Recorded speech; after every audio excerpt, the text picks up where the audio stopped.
दो चीजें रहती है किसी भी ऑफेंस को प्रूव करने के लिए। पहली चीज डायरेक्ट एविडेंस, मैंने देखा मेरे आंखी के सामने मर्डर हुआ, डायरेक्ट एविडेंस हो गया। एक होता है सर्कमस्टेंशियल एविडेंस, मतलब हम सब बाहर थे, यहां पर मर्डर हुआ और इसमें से एक ही आदमी बाहर आया, तो अभी वो आदमी बताए, 106 ऑफ एविडेंस एक्ट कहता है कि वो आदमी बताए कि अंदर क्या हुआ, नहीं तो वो खुद हत्या का आरोपी है। और अगर उन्होंने एक्सप्लेनेशन दिया उस आरोपी ने, जो दूसरे सबूत उसको झूठा साबित करते हैं, तब ये एडिशनल लिंक होता है उसको सजा देने के लिए। नॉर्मली इंडिया का जो लॉ कहता है, अच्छी बात है, वो लॉ से मैं सहमत हूं, लेकिन उसका मिसयूज कैसा करते मैं बताता हूं आज।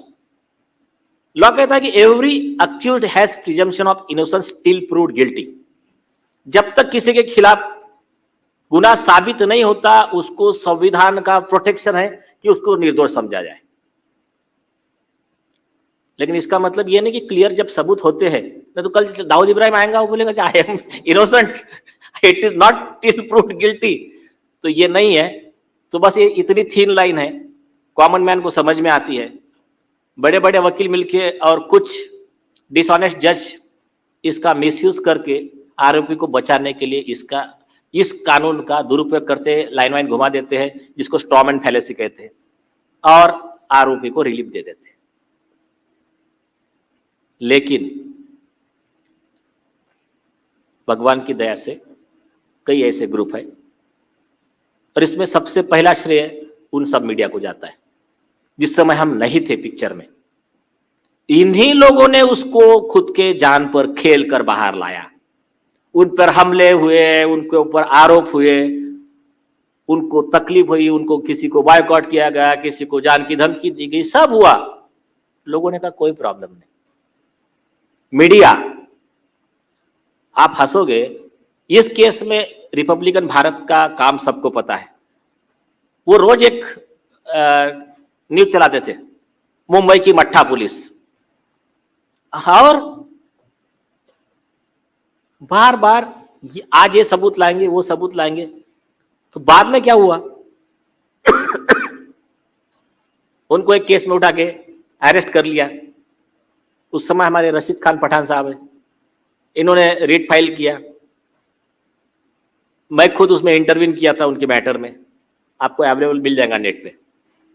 तो ये चल रहा था, रीजन एक ही था कि किसी भी तरह से आरोपियों को कुछ ना होने पाए। तो ये उन सभी देश के गद्दारों के लिए शर्म की बात है कि कोई भी मामले में आरोपियों को बचाने के लिए इतना बड़ा तंत्र काम करता है, पुलिस हो या तो कोर्ट हो। तो यहां जहां जहां जिन जिन लोगों ने, देखिए सब जज तो बुरे नहीं थे, सुप्रीम कोर्ट ने मैटर सीबीआई को दिया, तो जो अच्छे जज है उनका रिस्पेक्ट है। लेकिन इसमें एक जजमेंट गलत भी आया। अर्नब गोस्वामी के ऊपर कंटेम्प्ट चलाया गया, बोले आप मीडिया ट्रायल कर रहे हो।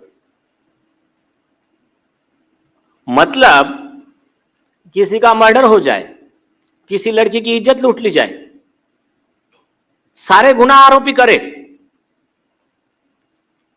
तो वो आरोपी का सच उजागर करना, मतलब आरोपी को बाहर लाना, वो कंटेम्प्ट हो गया।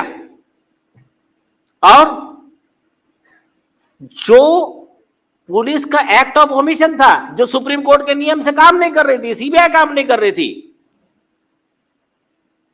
वो क्या हो गया। तो ये जो जजमेंट था उससे मैं कतई सहमत नहीं हूं, और मैं उसको कंडेम करता हूं जो हाई कोर्ट ने जजमेंट दिया था। उस जजमेंट को पास करने वाले दो जज थे, जस्टिस दीपांकर दत्ता और जस्टिस जीएस कुलकर्णी। उस केस में रिपब्लिकन का एफिडेविट है, उसमें उन्होंने सुशांत सिंह की उनके पास जो अवेलेबल एविडेंसेस है पूरे एफिडेविट पे दिए, वो हमने यूज किए। तो अगर पूरा न्याय कब होता, जब हाईकोर्ट ने जो आदेश दिया उसे पूरा न्याय कब होता, अगर हाई कोर्ट यह कह देता कि मिस्टर अर्नब गोस्वामी या फिर रिपब्लिकन भारत, आप लिमिट एक्सीड मत करो और आपके पास इतने सबूत है, सीबीआई आप वेरीफाई करके सबमिट करो, दूध का दूध पानी का पानी। तो हमारी नजर में, और हाई कोर्ट को इनहेरेंट पावर्स है आर्टिकल 226 में, आर्टिकल 215 में भी पावर्स है उनको, तो क्यों नहीं इस्तेमाल किया हाई कोर्ट ने? ये सारे देशवासियों को सोचने की जरूरत है। अब जो हो गया, आगे क्या? आगे पहली चीज आती है सुशांत सिंह की सुसाइड थियरी। सुसाइड थियरी में किसके बेस पे बना रहे सुसाइड थियरी? एम्स की पोस्टमार्टम रिपोर्ट। पोस्टमार्टम रिपोर्ट का जो डॉक्टर थे, यस, क्या नाम है डॉक्टर का? सुधीर गुप्ता। सुधीर गुप्ता के पहले के स्टेटमेंट खुद स्टिंग ऑपरेशन में मेन स्ट्रीम मीडिया, न्यूज 18 इन्होंने सबने एक्सपोज किया है, उसमें क्लियर आ गया है। वो खुद कह रहे हैं कि ये तो मर्डर का केस है। और जो एडवोकेट्स की टीम है, कई एडवोकेट सुप्रीम कोर्ट से भी आए हुए हैं यहां से, कल भी बहुत सारे थे,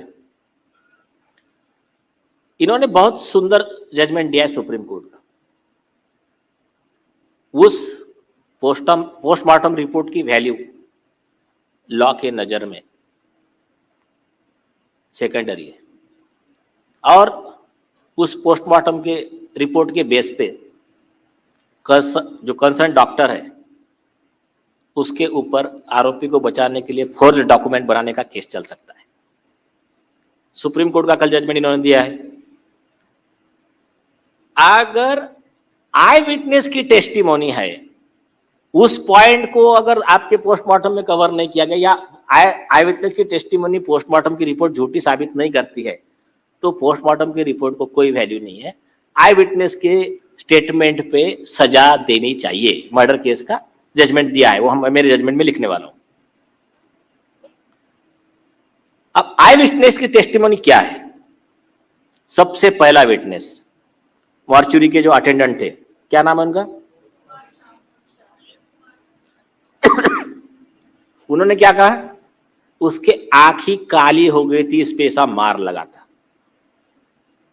उसके बाद में दूसरे फोटो कल दिनेश जी ने बताए, पैर टूटा हुआ था उनका। वो खुद कह रहा है कि मैंने पैर की हड्डियां क्रैक जैसा मारा हुआ है, उनका माथा जो वर्ड यूज कर रहा है। तो सुसाइड किया तो आंखों पे काला मारा, इसका क्या है उसके पास में? इसका कोई एक्सप्लेनेशन ना सीबीआई के पास है, ना उस डॉक्टर के पास है। डॉक्टर ने क्या किया है वो तो उसके काउंटर एविडेंसेस है। तो जैसा मैंने बताया, रणबीर सिंह के केस में सुप्रीम कोर्ट ने ऐसा ही एक केस हुआ था जिसमें मर्डर को सुसाइड दिखाया, पहले मर्डर कर दिया, इसमें भी पुलिस वाले इन्वॉल्व थे। सुशांत सिंह, इन्होंने नीतीश राणे ने टेस्टिमोनी में बोला है, नारायण राणे ने, कि दिशा सालियान के मर्डर के समय भी पुलिस वाले इन्वॉल्व थे, वहां पर प्रेजेंट थे। उस दिन के सीसीटीवी गायब है, अटेंडेंस रजिस्टर गायब है, यहां तक कि उनकी फाइल भी डिलीट हो जाती है।